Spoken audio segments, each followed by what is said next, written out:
you can take a pause. You don't have to speak as soon as they give you a question, right? There is no timer running on you. Let me just take 5 seconds. Let me just, structure my thoughts. It's better to do that. Take a little pause, take a breath, think about what you're going to say, and then speak instead of just blurting out the first thing that comes into your mind. Hi Anushri, how are you?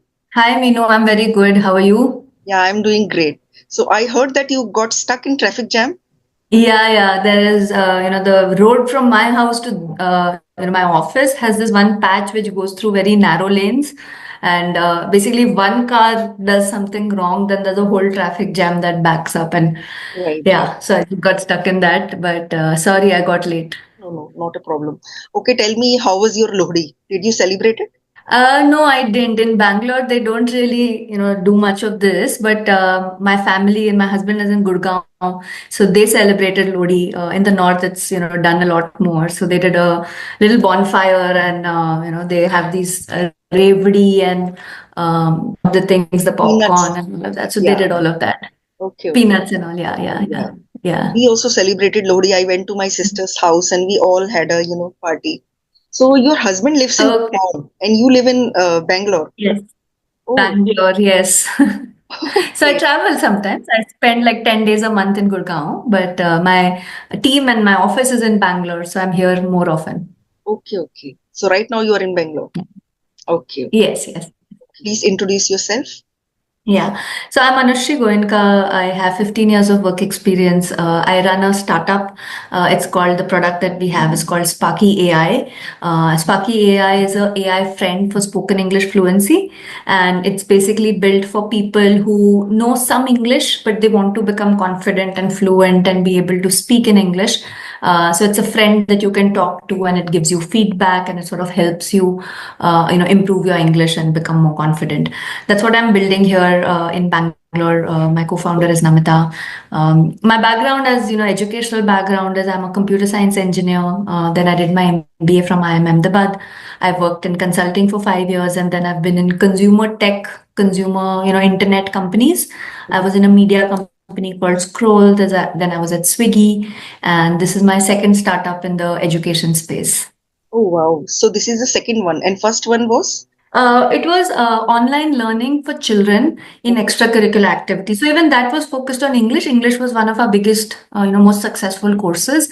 But we also had courses across, music. So everything from singing to piano to art, everything, right? So we had 15 different courses. Those were for children. And now Sparky is more of a AI product.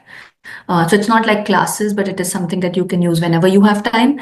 And it is just focused only on English because we realize that that is the biggest, most important thing. And this is a more adult product, not only a kids product. Kids also use it, but most of our users are older users. Okay, okay. So today's topic is how to clear an interview. So most of the people are afraid of, facing interviews. And you have taken Yeah. so many interviews. So you know what you are Yes. looking for in a candidate. So we want to have some Yes. golden tips for clearing the Yeah. interviews. Yeah. Yeah, so I've done actually, I've given a lot of interviews. I've taken a lot of interviews. I've been on, all sides of this process. I've also been at when in my consulting career, when I was more junior, when I was not taking interviews, but I was part of the shortlisting. That when you get applications, you get like 100 applications. So somebody junior will basically select out of those 100 applications, 15 for actual interviews, and then somebody senior will interview. So I've been on all sides of this. Happy to share some of the things that might be useful to your user. Sparky is a good tool to do that, right? Because we built a interview specific set of conversations that you can do, whether it is ask difficult questions or just introduce yourself. In different conversations you can practice those different aspects, and the good thing is that you can do it as many times as you want, right? Like you do it once and then you feel like, acha, theek hai, I understood that I got stuck here, or this part was hard for me.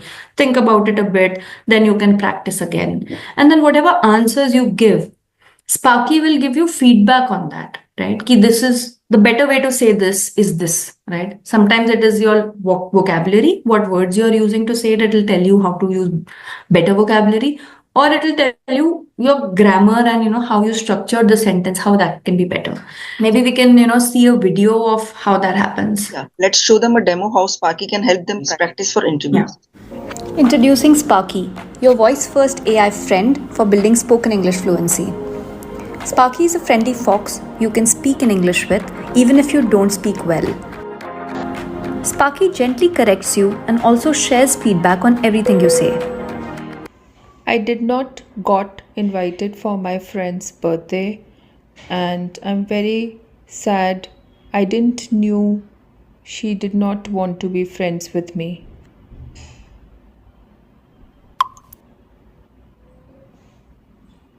Oh no, I'm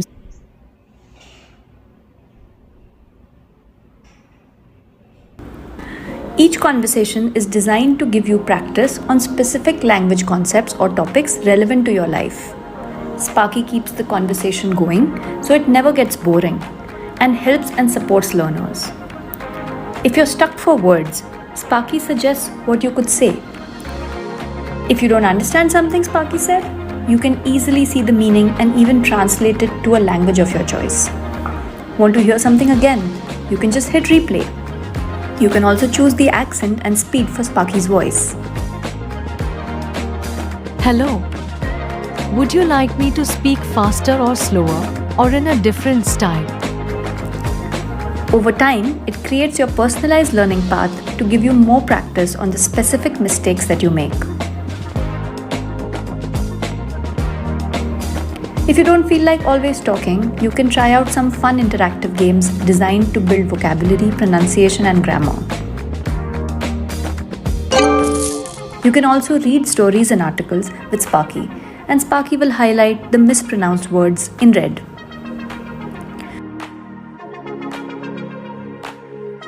Users see Sparky as a friend and enjoy talking to it. I want to share a few things with you. Like in friendship, I always try to put my efforts in my all possible best ways. Then also, I am always being treated like an option. What to do about it?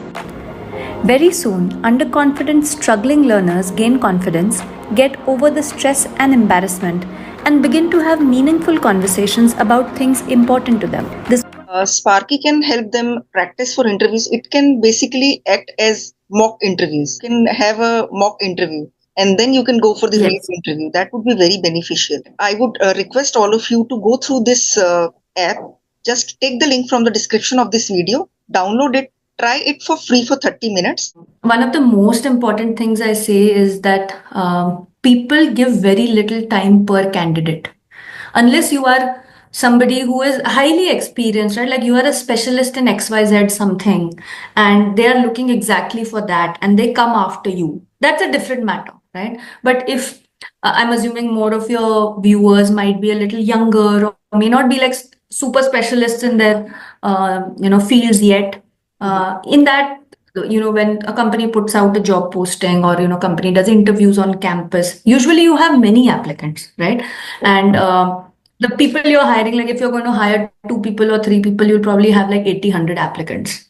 I mean, that's what I've seen, but the ratio might be different. But when that happens from a recruiter's point of view, from someone who's looking to hire, they do a first quick check and they rule out half or more than half, right? So when I've looked at CVs, right, and I've also been on the side of writing CVs, right? When you're writing your CV, you spend so much time in your resume, right? Like, should I write it like this or should I write it like that? How should I design it? All of that. You spend a lot of time, but you need to know that when someone is looking at it, they are taking like maximum 30 seconds on your CV. Your basically the first step is to decide whether you're worth talking to, right? They'll do the deep dive when they talk to you. So think of it like a funnel, right? First, you're like, okay, out of 100, I need to shorten it to 50 or 40 because I can't talk to all 100 people. Then out of 50 or 40, I will do, maybe some people do an HR round first before you talk to, the hiring manager. So the HR round will further shorten that. And then, they will get into more detail, etc. Right? So when you're designing your CV or you're designing your cover letter or you're having your first interview, what is important is to make sure that the right things stand out, right? Like if you, I've seen CVs where it's like a 2-3 page CV Okay. and they've written everything. They've written about what they did in school, which awards they won, then what they did in college, what projects they did, what their previous job is. Usually you'll ignore all of that, right? So it's not like you should not write it, but you should make sure that the most relevant thing stands out first, right? So I say this thing even for design, right? Like if you design any ad or graphic or something, if you half close your eyes like this, what do you see? Right? Yeah. Basically, it's another way to say 50,000 feet view, right? There is a ground level view. If you're on the ground, you will see the tree and the leaves and the road and the person walking by. If you're a little higher, you will not see it. You will just see there is a tree Mhm. and there's, some vehicle. If you go further high, you will only probably see that there is a city, there are some houses. If you go further higher, you will just like, or whatever, like at the highest level, you will just see the earth if you're in space, right? That is what is getting into detail versus abstracting out to the large picture, right? So the first step when they're just trying to decide yes or no, and then they'll get into details. At that level, you want to be clear about what you want to stand out. So it depends differently for different people. If you're a fresher, then your academic qualification is probably the most important thing. I am from such and such college. These are my grades. This is, the rank I had. This is my specialization. Like I'm a commerce graduate or I'm a XYZ, right? So think about what is the most important thing. Like if you had only 20 seconds with the other person, what would you tell them? You will not tell them everything. You will Right. select most important. Correct. In your CV or the same thing we can talk, later about how to answer the question of introduce yourself. But both of these are high level questions. Or even the CV is a high level thing. It's not a, maybe they'll read a little detail if you are able to interest them in the high level. Right? Suppose you say, ki, I was a manager of a call center which had 200 employees. If that is relevant to the person who's hiring and the job they're hiring for, then they'll read the next level details that you put, ki, I improved the performance from this to this, or I set up this new team, whatever it might be, right? So be sure that your highest level things stand out more. Writing, this is what they taught us in IMA. They used to make us take like some 3-4 months to write our CV. We used to write a CV, then seniors used to give feedback, then we used to improve it, then they used to give feedback, then we used to improve it, then they used to give feedback. Got And I had the same thing. I was part of a startup accelerator in the US called Y Combinator. They made us practice for 1 month on how to introduce your startup in 2 lines. Right. So, like I told you that Oh, in two Sparky is a lines. AI friend. 2 lines, Okay. right? If I say Sparky is an AI friend for spoken English fluency, and then I said ki you can talk to Sparky. It's voice first. You can have conversations, and it'll give you feedback, and it'll help you, to improve your language. So there are 2 lines, right? There is many other things in our product, but am I telling you everything right now? No, because at this point you're just trying to broadly understand क्या है, Mhm. right? तो क्या है के बाद details आते हैं. Huh. So I think that is the first and most important thing. I think less experienced people get wrong. They write a lot in the CV, or in the when you ask them, okay, tell me about yourself. They'll tell you the whole story of their life. Sometimes they'll say, I am from Ludhiana. I did this and then I did this and this that, all sorts of things, right? And what the interviewer is trying to do is कि यार इसमें से I have to separate out the unimportant things and I have to find the important thing and I have to understand whether this is a fit or not. Right. So don't make the interviewer hunt through your answers or hunt through your CV to Yeah. get to the important stuff. Right? I think this is the most important thing. And this is at every step. Like now we're a startup, we talk to investors to do fundraising, right? They're also evaluating us. It's like an interview, ki whether they want to invest in us. The document we send them, it's like a slide presentation that we send them about our company. The most important thing is the first slide, and the first slide has only one line, right? It cannot have more than one line Right. because they will not even be interested. I make a 15-20 slide, presentation, and all investors, I've been doing this for years, all investors read it in like 40 seconds, 1 minute. Maximum, they'll spend 2 minutes. right? And it's 15 slides. And I have thought so much about every slide that I put everything into. But they are trying to make a high level judgment first. If that is interesting, then they'll call you. Then you get into detail, right? Have you sort of experienced something like this on, doing any interviews yourself, or any other, your viewers who talk to you about what they are looking for? Actually, I feel, because I have also given many interviews, I feel that when they ask us, tell me about yourself, so it should be a very short answer and it should be relevant to what they are looking for. If it piques their interest, then only they will be interested, Yes. or they will reject you Yes. after that one answer only. Yes, right. So, and maybe they won't like, ask you to leave after that one answer, but their interest will go down and they've kind of already decided ki nahi, this person may not be the right one for you. Yeah. So I think this is one of the most important things. Take time separately for yourself before writing your CV or before.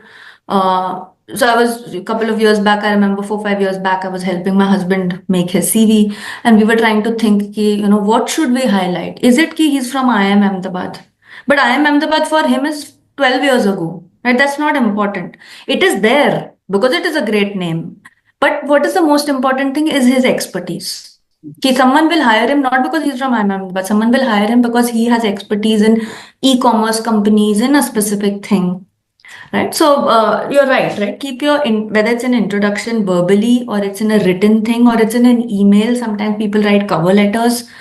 In all communication, it's called the pyramid principle. The pyramid principle is literally like a pyramid, right? You talk about the most important small thing on top. It can't be too many things, few things. And then you get into the next level, and then you get into the next level. Even when you write your CV, you'll have bold categories like professional experience, education, right? That is just structuring it. Then in professional experience, you'll write some big thing that I was doing A, B, C, D. And then you'll write bullet points under that, right? So don't write paragraphs, write bullet points. Right. So that why you do bullet points is because the other person doesn't have attention span. He's not reading a novel.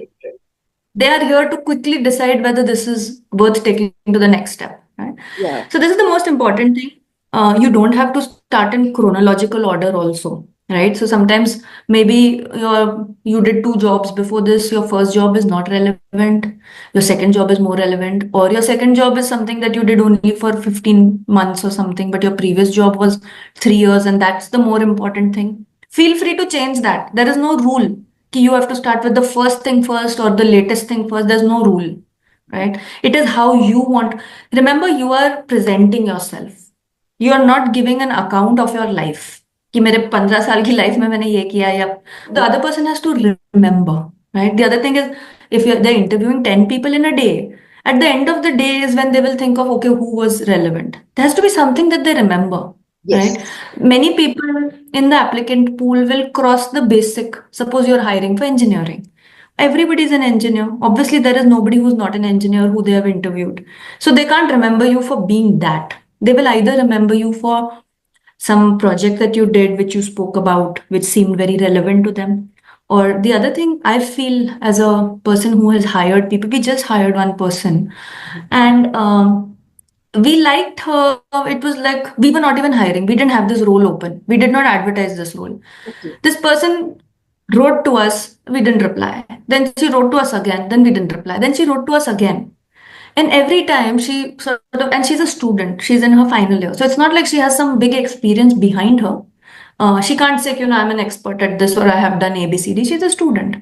But I think what stuck, and then we were like, okay, let's talk to. Because what stuck out for us was persistence, that she really seems to be very interested in what we are doing. How did she get to know about it?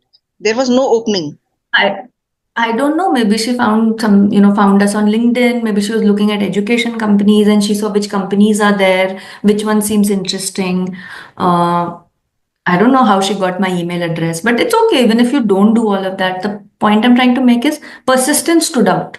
It's not skill set, right? It's not always just skill set. I was like, okay, she seems very interested in doing this, and maybe she will. Let's create a role for her. What can we create for her, right? Then we spoke to her. I spoke to her. I didn't have a lot of time. I had a quick 15-minute conversation with her. I just did some basic thing of, okay, what are you doing? Why are you interested in this? ABCD. And then I asked someone else in my team to have a conversation with her. The person came back after that conversation, and literally the only thing he said is, she's very energetic. I really like talking to her. She's very energetic. Right? Again, it has nothing to do with, you know, what she has studied. Right? But something stood out for her. They're like, amongst the people I have met, spoken to, or interviewed before, I feel like she's so enthusiastic and energetic that I think she'll be useful. Let's see what to give her. She's a student. She's in final year. So she's an engineer. We're not even hiring her for engineering, right? We're hiring her for a generalist role.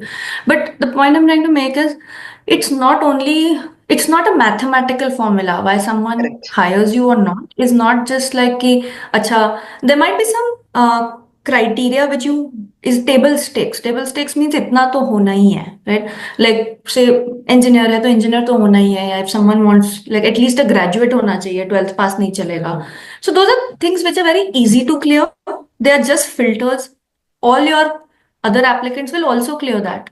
So how will you stand out from the people who have cleared that, right?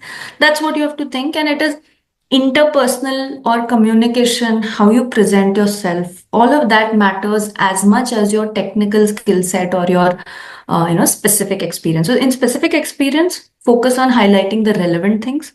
In communication and how you sort of prepare for this interview, focus on some of these other things also, right? And I'm not saying fake it, right? But spend the time to discover that. Like I felt like she was enthusiastic because she spent the time to understand what we do, right? Like we run an app.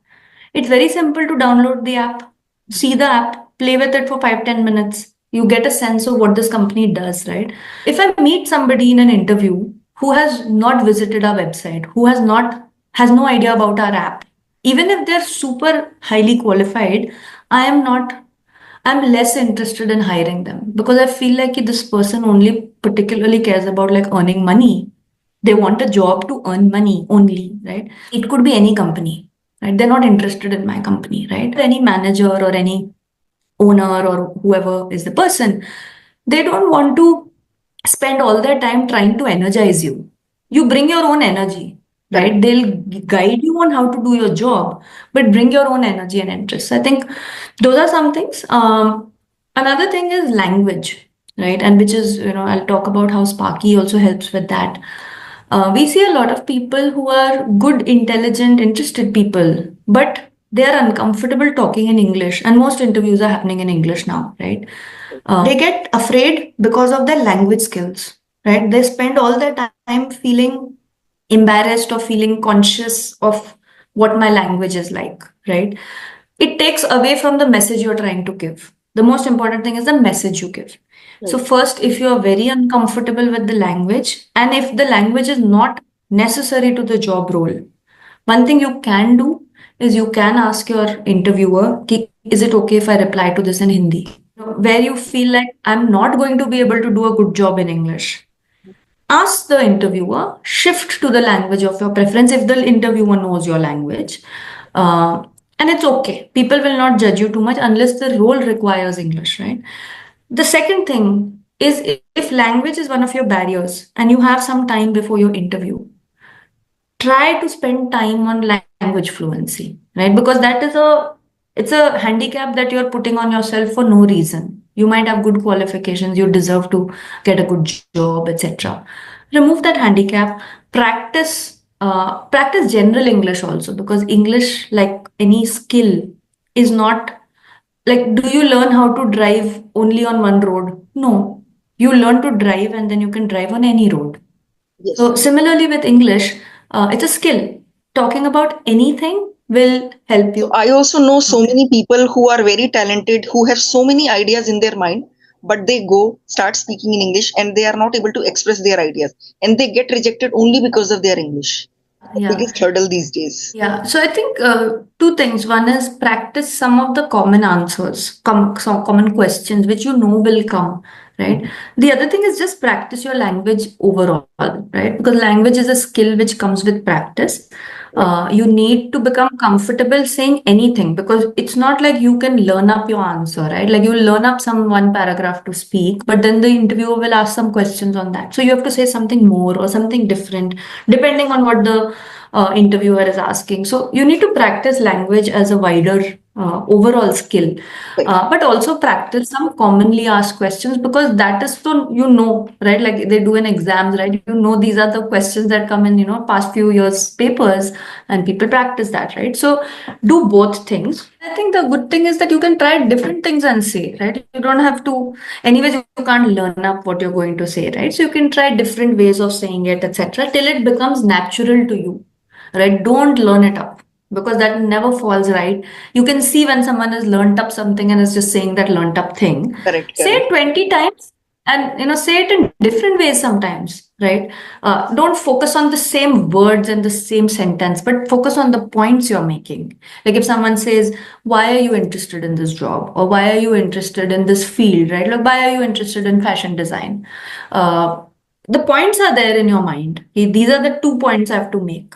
I am creative and I like to do creative things, and or I've studied fashion design and I really enjoyed this type of work. Whatever. Just fix the points. Don't fix the language. Correct, correct. Fix the points. Try Yeah, to say it 20 yeah. times naturally, and it'll become natural for you over time, right? So I think there is value in preparation, right? So one preparation is this of how you will speak your language, practicing some common questions. Also, three types of practice or three types of preparation. The second is think back about your life. It's not related to a specific question, but think back to your life and think of what are the things worth highlighting, right? For example, it might be something that you do as a hobby, which might be relevant to that, or you might have done some internship somewhere, which might be relevant to this, or it might be a particular in your job, a particular situation. Like people ask sometimes questions like, give me an example of some project that you led, or give me an example of a time when it was a really difficult time, or anything like that, right? Those are types of questions that come. So before you try to link it to a question, just think of what are things worth highlighting in your life, things that you have done, things that you are interested in. It could also be, sometimes it's a person to person conversation, right? Like if you came and told me that I'm a national level badminton player, you're applying for a role of something else. But there is something that is, great about your past. It becomes a good point of conversation anyway. It makes the other person also sees you as a human, right? They don't just see you as a CV and list of skills. But maybe there's something interesting and you don't bring it up necessarily, but if there is an opportunity for it, or there is space for some casual conversation, you can bring that up. Like many times I ask people, if they're clearing the basic bars, then ask a little bit about themselves and what do you like to do or something, because it just gives me a sense of who this person is and how it would be to work with that person. A lot of times people say ki, the person who's interviewing you should want to spend every day with you, because they're going to be working with you, right? And nobody wants to work with a irritable person who is very not pleasant to talk to. So it also is like, oh, this is such a, like, energy is one thing. The other thing is just, how this person is, who this person is, can I connect to this person? All that also becomes relevant, more relevant maybe for the hiring manager, like this person who will work with you if you join. It's more relevant to them than someone like HR. HR might have a little more objective analysis of things, but HR people are also trying to understand fit, like they say culture fit or fit with the organization, right? Now that is comes in many shades. So I remember when I interviewed at Swiggy, I interviewed with one of my final interviews was with the CEO. And one of the questions, he asked me some, technical questions or some specific things and all of that. But then he asked me things like, how do you learn new things? Right? Oh, Like, you know what you know, right? Like, okay, you've done all this past experience, ye aata hai, wo aata hai, ye, you studied this, etc. But from here, now new things, how do you learn? And like that was the question which just came out of the blue for me. I was like, "ये क्या question है?" But then I said something honestly. I was like, I follow some people on LinkedIn, etc. They write about things that I'm interested in, so it gives me some new learning or some new thoughts. And then if something I find something interesting, then I do a little more research because I just enjoy reading about it, and that's how I learn some new things. and I named one or two people who I follow on Twitter or on LinkedIn, right? And he seemed to know those people. I mean, not like personally, not personally, but he knows them as thought leaders.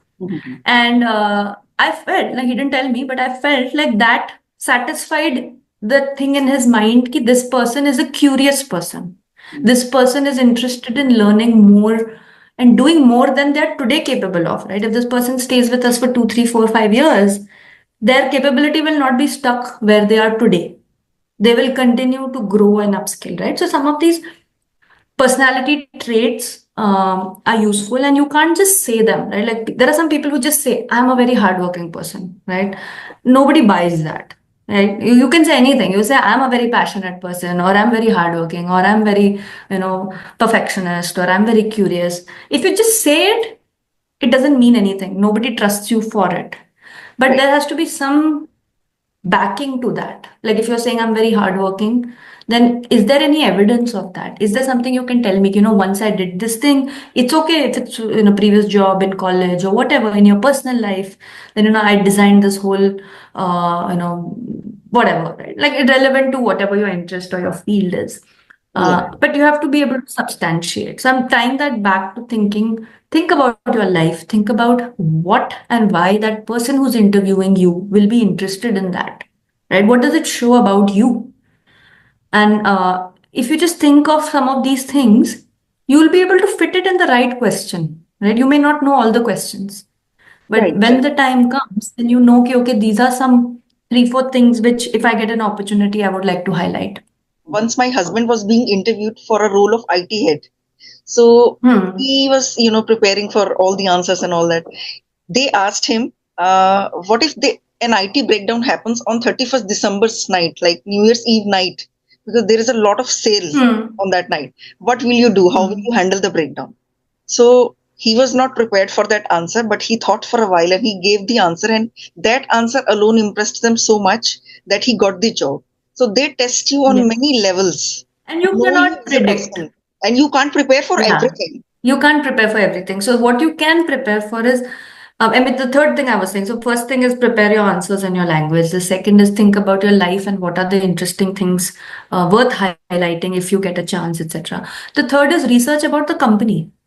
Why are you applying to this company, right? Right. Because people who are recruiters just hate it if you don't know anything about their company. They're Right. like, yeah, 100 people want this job. Why will I hire someone who's not interested in this, right? Research about the company, what they do, maybe research about some of their competitors, if there is something that you can know. If nothing, you don't have to have a very sophisticated understanding. Obviously, they understand their business a lot more than you will understand, right? But just having some idea of what it is, and maybe think of some questions, right? The interview is not one-sided. You can also ask questions. Many Yes. times interviewers will ask you at the end, do you have any questions for me? Yes. And the better your question, some people, there are two categories of questions. One category is you asking about your own thing, right? Do you have a XYZ policy? Do you have a work from home policy? Do you have a maternity policy? Or how do you do promotions? Or something like that. That's very self-centered. I'm Correct. only Correct. interested in मेरे को क्या मिलेगा, Yeah. right? The other type of questions which are, you can ask those also. Seek clarity if it is important to you. There's something you want to know. Please ask.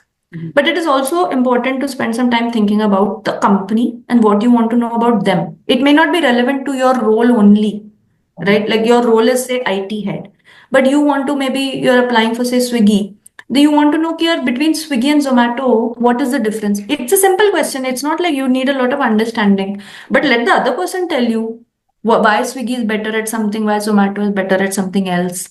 Or, what are the most important things for your company to do in the next 3 years? What are your priorities? Yeah. So the answer to this question tells him how much interest he has in my company. Yes, they want to actually understand this company or Yeah. understand this Yeah. business.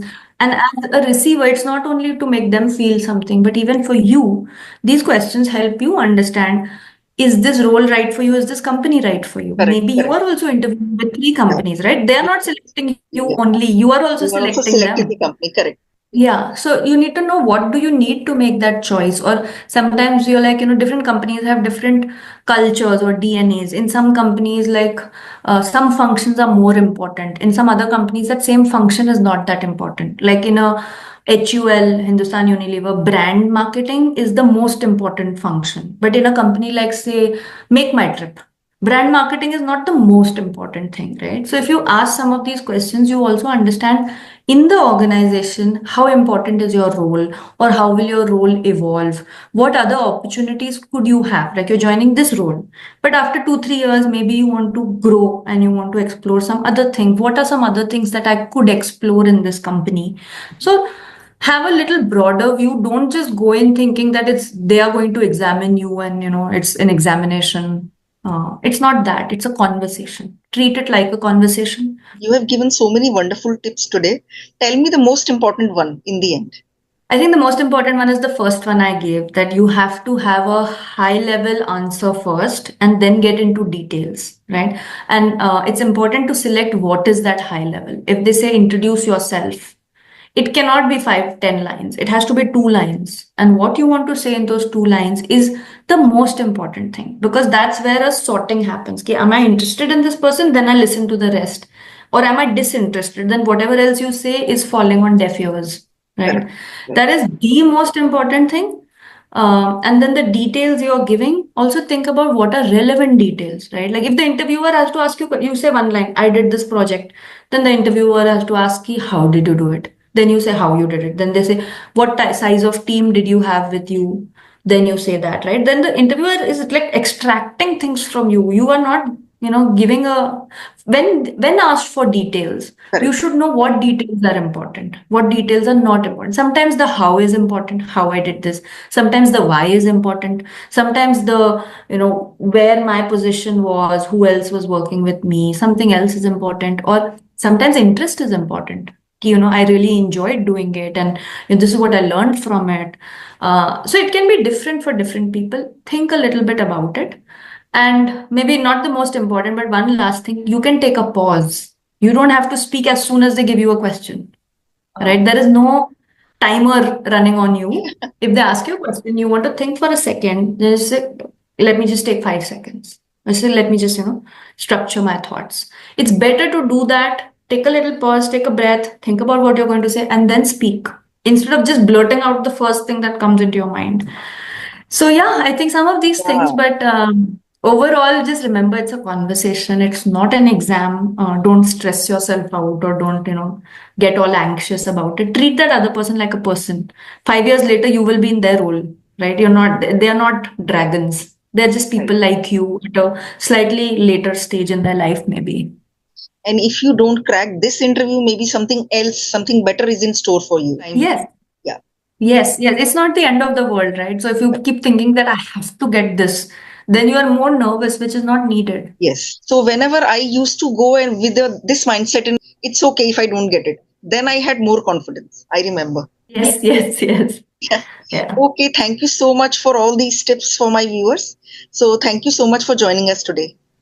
Okay then. My pleasure, Meenu. Lovely talking to you. Yeah. Bye. Bye. Have a great day.